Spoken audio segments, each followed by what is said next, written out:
الله دې نه کړي چې ملګري به خفه وي او بل زموږ داسې ملګري او داسې ورکر دی چې هغې کو خفه وي خو دا وخت د مقابلې شي چې کله دا ډول بجو شي که نه بیا ټول راپاسي بیا پاکستان تحریک انصاف پخواني وزیر اعظم د دغه مقابلې ته کوم نظر ګورئ څه ګڼئ؟ د ده نه بدتمیزه بې حیا بې شرمه بې غیرته ما له خو یې ډېر خوند راکړ زما په خیال ټولو نه سم امیدوار ما ته ولاړ جناب دا راته ووایه پی ډي ایم چې کوم اعتماد په تاسو وکړو ته دغه څه ستاینه کوئ څه غواړئ او څه ګڼئ دغه کوشش ته؟ زه مشکور یم او دا خو یو فارموله ده چې هغه فارموله جوړه شوې ده او د هغې فارمولې د لاندې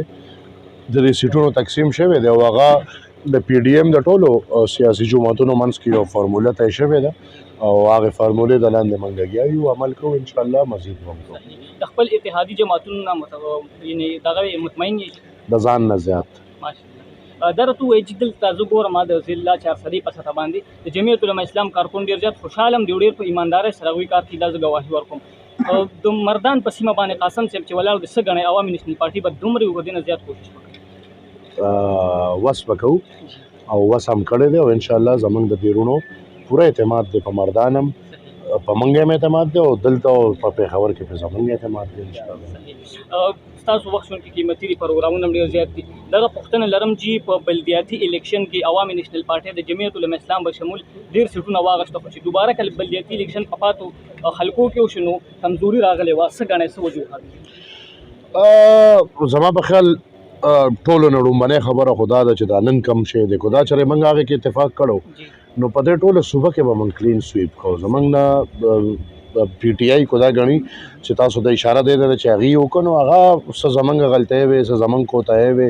او دې وخت کې د هغې صوبایي حکومت دی هغې په یو ویلیج کاونسل د کروڑو روپۍ بیا فنډ لګولی دی فیز 1 کې چې هغې ته پته ولګېده چې ډېر بې عزتۍ سره مخامخ شو نو فیز 2 کې هغې بیا په ملکان ریجن او هلته باقاعده د دنیا فنډینګ کړی دی د دنیا کیسې کړي دي او د هغې په نتیجه کې الیکشن سبوټاج کړی دی خو انشاءالله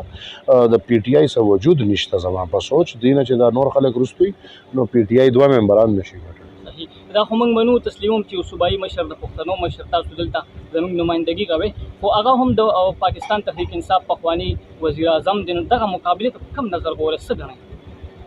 ما له خو یې ډېر خوند راکړ زما په خیال ټولو نه سم امیدوار ما ته ولاړ دی د ده نه ګنده امیدوار ما ته نه ښودلی دی د ده نه بدتمیزه بې حیا بې شرمه بې غیرته چې کم د پښتو او د اسلام ټکي دي بې ورسره لګوه هغه هر څه بې ایمانه دا هغه ده کې بل څه هغه هر څه ده کې دي او د ده نه ښه امیدوار ما ته نه شو میلاویدی انشاءالله دا اشنغر به دلته راپرځوي او بیا بیلیږي.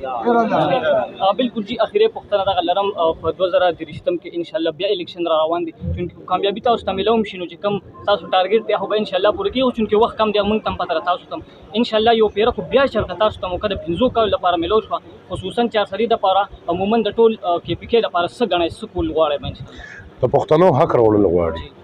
د پښتنو وسایل راوړل غواړي او دغه وسایل چې موږ راوړو دې وخت کې تاسو سوچو کې تش د بجلۍ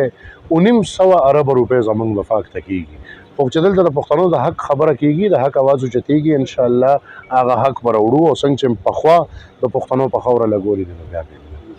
اخري پښتنو ته خصوصا د عوامي نیشنل پارټۍ د جمعیت العلماء اسلام یا ټول اتحادي دغه ملګرو کارکنانو کوم لږ خفه دي ته څه پیغام ورکوي بعضې ملګري په نظر راځي الله دې نه کړي چې ملګري به خفه وي او بل زموږ داسې ملګري او داسې ورکر دی چې هغې کو خفه وي خو دا وخت د مقابلې شي چې کله دا ډول بجو شي که نه بیا ټول راپاسي بیا ټول محنت کوي ټول کوشش کوي کو خفه دي موږ پې جرګې هم کوو ملګري به جرګې کوي هر اړخ ته جرګې روانې دي ډور ټو ډور کمپین زموږ روان دی زه پخپله کلي په کلي ګرځم اتحادیان لګیا دي ګرځي د پارټۍ مختلف شکل کې کمیټۍ جوړې شوي دي هغې ګرځي انشاءالله هر چا له به ځو هر څوک به پخلا کوو خو دا زموږ پښتو ده دا زموږ غیرت دی او دې وخت کې هر سړي هغه غیرت او پښتو خپله کړې ده راپاڅېدلی دی او انشاءالله د دې وخت تقاضا دا وایي چې ټول پښتانه دې یو ځای شو اتفاق دې وکړو راپاتې سو په دې الیکشن زمانه هم چې موږ څه ډېره توره نه شو کولی خو یو پیغام موږ دنیا ته لېږلی چې را روان حالت پسې